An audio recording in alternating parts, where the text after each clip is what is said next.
Alarielle. Alarielle the Radiant is the current Everqueen of the High Elves, and the 11th to rule since the time of the Phoenix-kin Anarion, many thousands of years ago. Alarielle, like previous Everqueens, represents the mortal embodiment of Isha, mother goddess of the elven race. She is the spiritual heart of all of Ulthuan. Her glowing hair is like a golden cloud, and it is said that so great and timeless is her beauty that it can move even the immortal gods to tears. The Everqueen's power is that of nature itself. Where Alarielle walks, the fields start to blossom and flowers spring forth from the ground. When she is joyful, the skies above become clear, and the land for leagues around blooms with life and light. When she mourns, the skies weep with her, and when her eyes darken with rage, thunder roars across the hills. Since the Golden Age, the Everqueen has served as Isha's chosen priestess in the mortal world.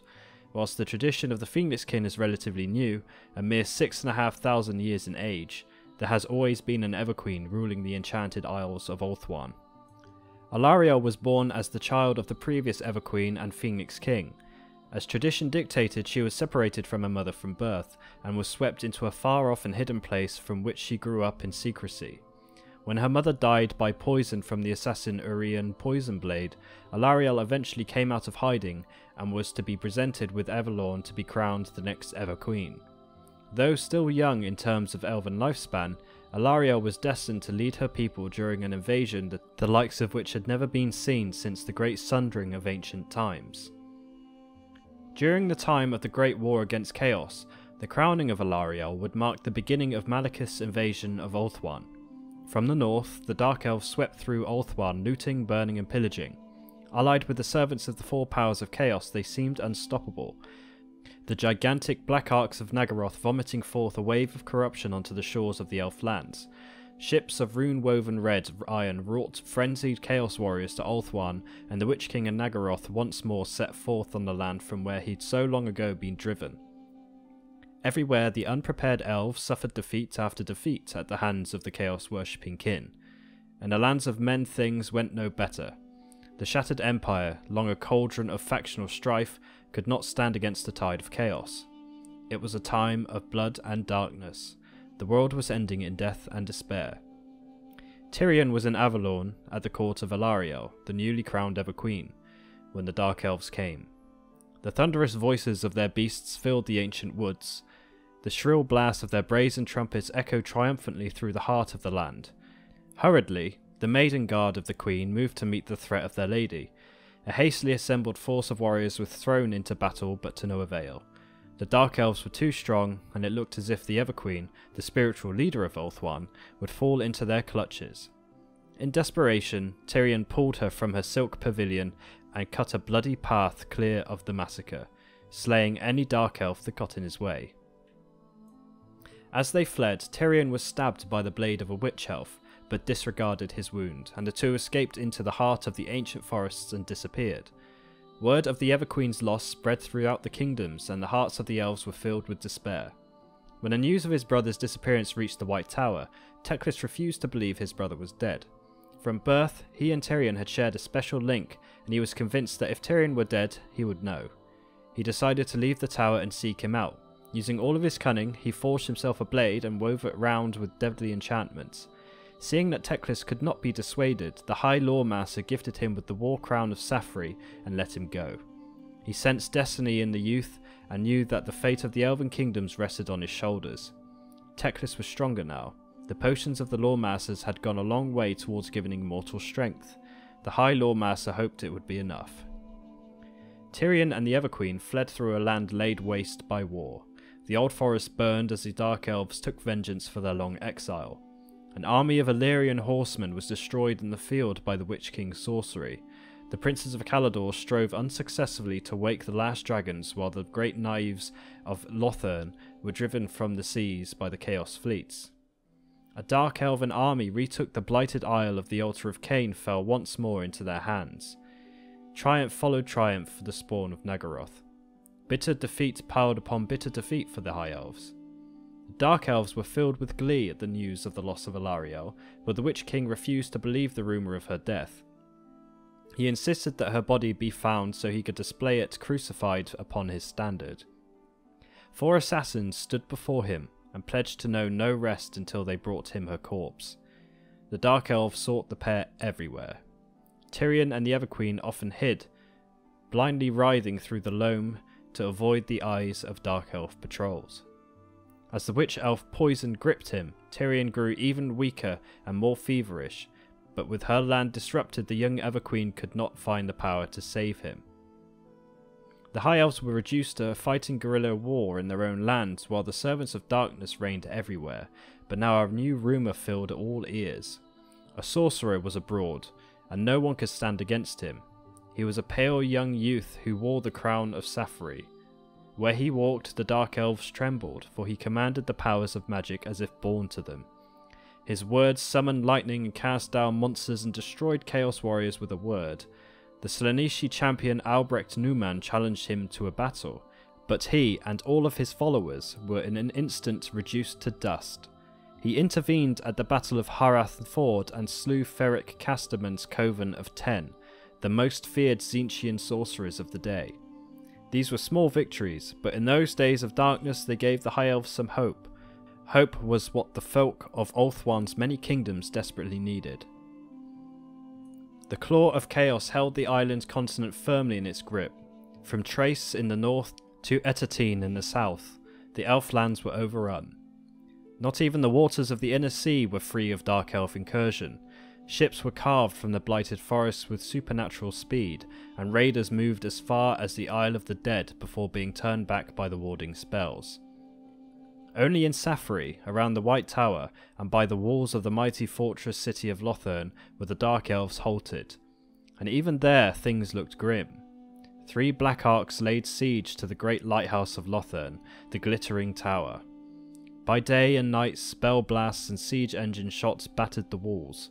The Phoenix King himself was trapped within the city, and it seemed only a matter of time before the entire land was devoured. With the Everqueen lost, the elves had little fight to go on. In the forests of Avalorn, the hunt was closing in. The 4 assassins finally caught up with Tyrion and his charge, coming upon their camp by night. The wounded elf lord fought like a blood-mad wolf. Under the furious onslaught of his blade, the Dark Elves died. But not before one unleashed a messenger familiar to carry word of their discovery to the Witch King. Howling with triumph, the Lord of Nagaroth then sent forth his pride and joy, the Keeper of Secrets, Nakari. With a roar, the greater demon sped through the night to find its prey. The demon found Tyrion and the Everqueen in the dark hour before the dawn, descending upon them like a falling star. Once, the Everqueen could easily have banished the demon, but her power was much reduced even as her land was ravaged. Tyrion reeled to his feet, determined to sell his life dearly. With a sweep of one mighty fist, the demon dashed the wounded warrior aside. Looming over the Everqueen, it reached out to caress her cheek with its claw. Lightning suddenly split the night and the demon was knocked back.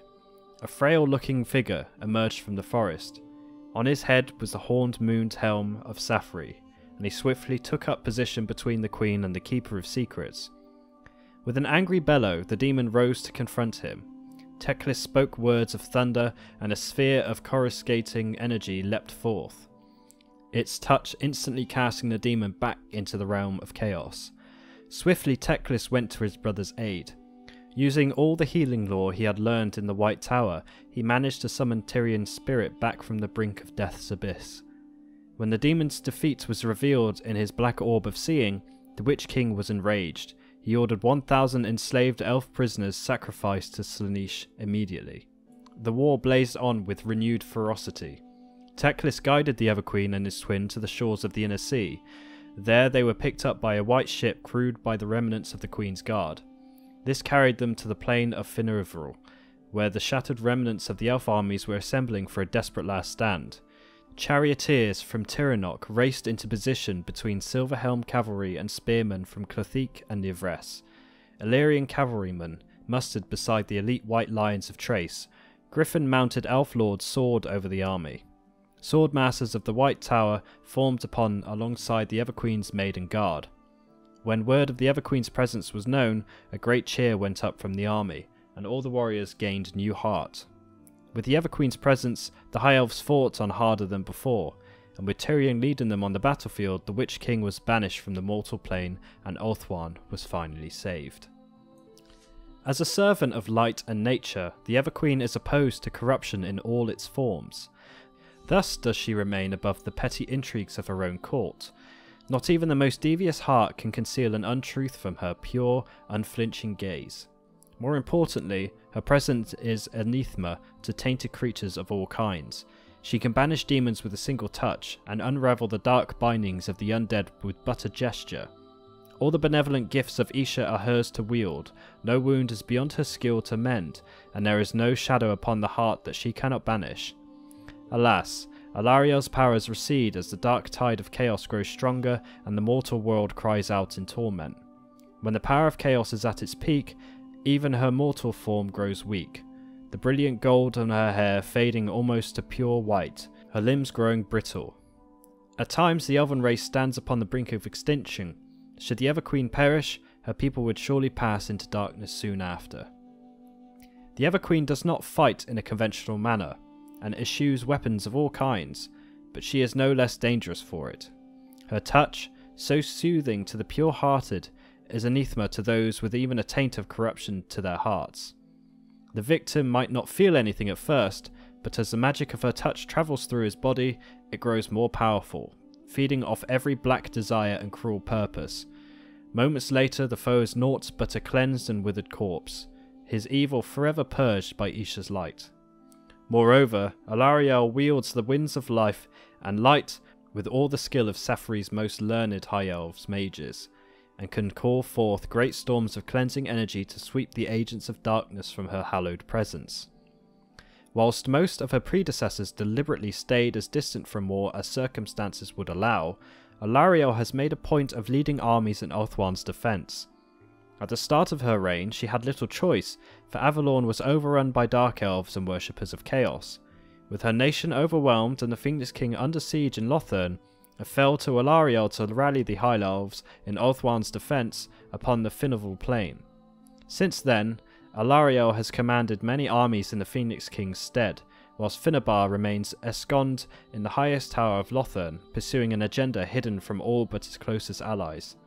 Not whilst she still draws breath will Alarielle allow Avalon's beauty to be despoiled by war, a determination that many beings of tainted heart have encountered to their ruin.